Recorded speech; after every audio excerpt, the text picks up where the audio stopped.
Ndinoda kutenda Chikakala pone Wari Baba Abrahama Nazara Baba Ana Jehova Madamu Pamana Sana Nezo Ndinoda kutenda Chikakala pone Sana ndijirarama Abrahama Nazara Wari Baba Ana Jehova Madamu Pamana Baba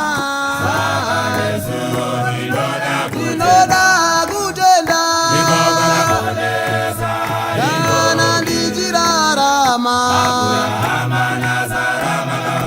Wari Baba Jehova Madamu Pamana Baba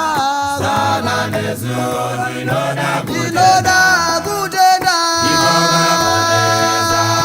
Kana ndijirarama Abrahama Nazara Baba Ana Jehova Madamu Pamana Mari Baba Iko Iko kutenda chiko Zizimiko chezviratidzo Zvisingaone zvatinotenda Ndichavana nazvo Kutenda chiko Kana ndichirarama Pakuvava zvatinovimba kuti ndichava nazvo Baba Ndiko kutenda chiko Ndichirarama